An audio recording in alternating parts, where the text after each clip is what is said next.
Hi, I'm Mary Cons. I'm here with the Silver Edition, and today joining us is the Mayor of Monona, Mary O'Connor. Hi. Hi. How are you? I'm great, and I'm happy to be here. Awesome. All right. Well, just to get started, can you talk a little about yourself? Maybe tell us some of your personal background that you'd like to share with our viewers? Sure. I guess I'd start out by saying I'm one of those people who came to Madison to go to the university many years ago, and I never left. There's a lot of us here. After I got a degree in history and got married a few years after that, and my husband and I bought a house in Monona about 40 years ago, and we've stayed in the same house the whole time. We did add on to it, but we're still in the same place. Shortly after that, I went back to school and got my master's in library science. So I worked as a librarian for UW Extension for many years, ran an audiovisual collection actually for them. My husband and I have two kids, two girls, Claire and Lauren, who both graduated from MG, and they both live in the Twin Cities area now, and we have 3 grandchildren. And I guess for fun, when in my free time, I like to get together with friends. I love to read, and we do a fair amount of traveling when there's not a pandemic going on. So. For sure. So tell me a little bit about what led you to the decision of running for mayor. Well, I've been involved in volunteer work in the city for a long time. I was on the library board for about 15 years, and part of that time I was president, and I was president during the time that we did the big remodeling and expansion there. I don't know if any of you knew that, but the whole part of the library that hangs out over the parking lot, that was all something new that was added on, probably 20 years ago now. So I really got to know a lot about how the city's run and different committees you have to work with and that kind of thing. And then in 2012, I decided to run for city council because I wanted to get more involved, and I enjoy government kind of stuff. So I was on the city council for 5 years, and in 2017, Bob Miller, who was the mayor at the time, decided that he wasn't going to run again. So I decided to put what I had learned to work and to use, and ran, and won. I was elected for the first time. I was re-elected to my 3rd term a year ago. And I am the first woman mayor of Monona, so, which I think is pretty cool. It is pretty cool, I agree. So tell me about some of the qualities that makes a mayor more effective.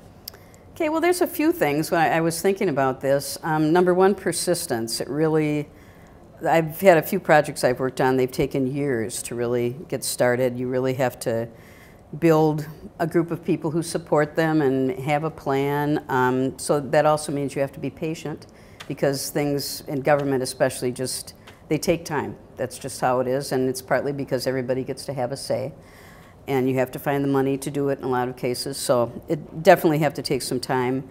I think being a good listener is really important. I guess I always say one of the main things I've learned being involved in the city council is never assume you know everything, because you just don't. You have to listen, because you're always learning another angle to whatever the issue is. Also have to be a good communicator, because you have to be able to explain why you're doing what you're doing to people and kind of get them to get their agreement to come along and support what you are working on. I think you also have to treat people with respect. They really,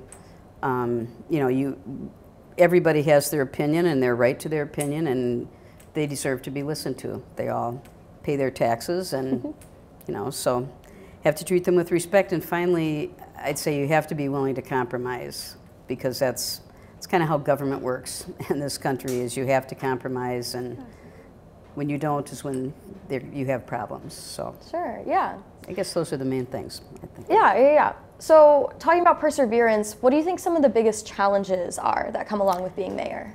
Well, I know a lot of people just say, oh, of course she was going to say that, but not enough money. It's really difficult. We have a lot really great city staff who we'd like to be able to pay more, and we just can't. We're really restricted by the legislature in how much money we can actually spend for city operations. So that's just kind of an ongoing problem, and it means that we have to prioritize our decisions and what we're going to do, and decide, there's some things that just can't wait, and we have to do them. Like, we have to pay the police department. There's other, city departments that maybe if we can't fill a position there for a while because we can't afford to, we can wait. It's not quite as crucial. Not that it isn't important, but it isn't a matter of life and death. Yeah. I guess something else that I run into a lot is people who have been misinformed about things that the city's doing. That's a real problem.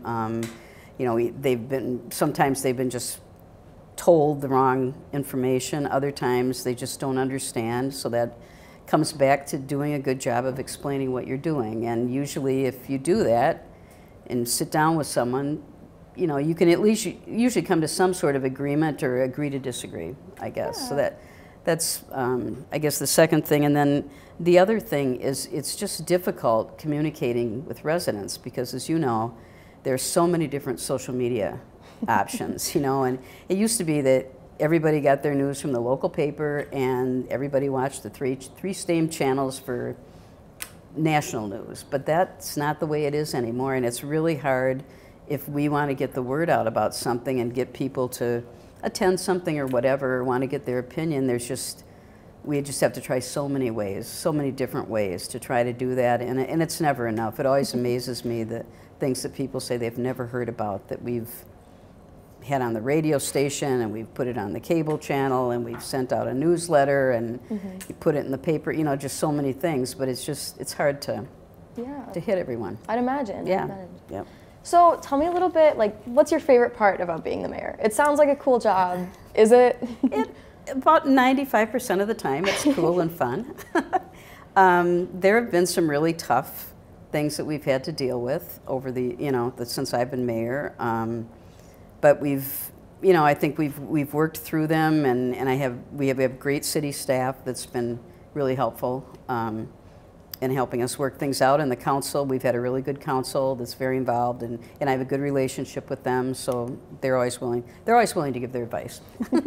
I guess what I really enjoy, I enjoy working on projects with the city staff and the council, and seeing them through. For instance, when I first became mayor, we had just finished purchasing all the property for that riverfront project down where Buck and Honey's is and the 2 apartment buildings, but we had just started tearing down the old buildings that were there, and there were a lot of them. There were 7 or 8 different properties involved in that. It was a really complicated project, and so it's been very satisfying to see that finished just in the last 5 years, and what a success it's been. It's just, the businesses are doing well, the apartments buildings are full, and the ice skating rink at the park is very popular, and now we're going to start having a lot of summertime programming down there, so it's exciting. Yeah. And that's a fun, it was a lot of work, but it's fun to see it come to fruition and be a success.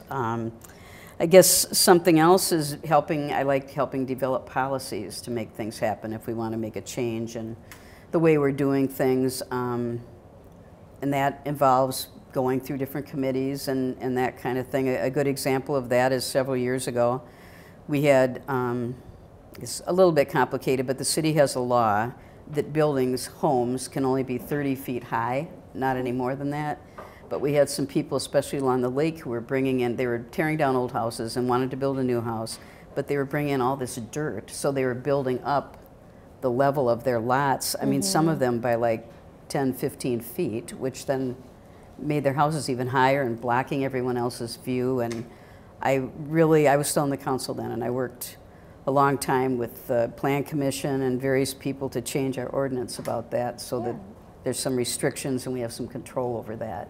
Because you'd like everybody to be able to enjoy a view of the lake if you could, you know. So that kind of thing is very satisfying. And I guess just other accomplishments since I've been mayor, Wildhaven and Stonebridge Parks, I think are just wonderful. I love how those both turned out, and purchasing San Damiano has been a really exciting, that was a project that took a long time before we actually purchased it, and now of course we're just starting the next process. So those are some big things.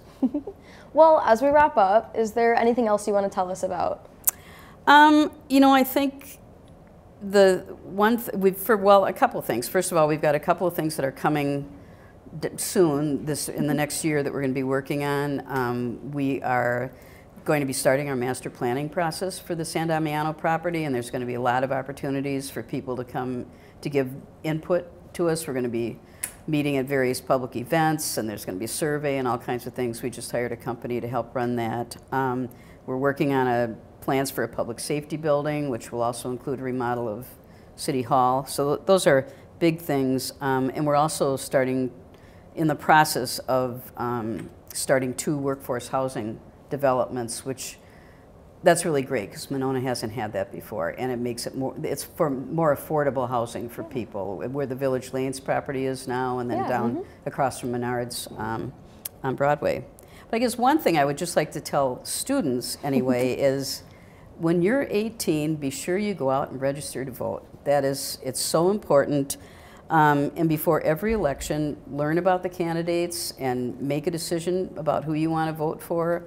It's really important if you want to have any input into how anything happens with government that you vote for the people who represent you. And I just always think there's people over the years who've died to give us the right to vote, and a lot of people don't use that right. And there are people in Europe right now, and Russia and wherever, who wish they had a vote and they don't. So I would urge everyone to get out and vote and use your vote. Yeah, that's a good message. Yeah. Thank you. Well, thank you guys for tuning in and for watching the Silver Edition. Again, I'm Mary, and this is the Mayor of Monona, Mary O'Connor. Thank you.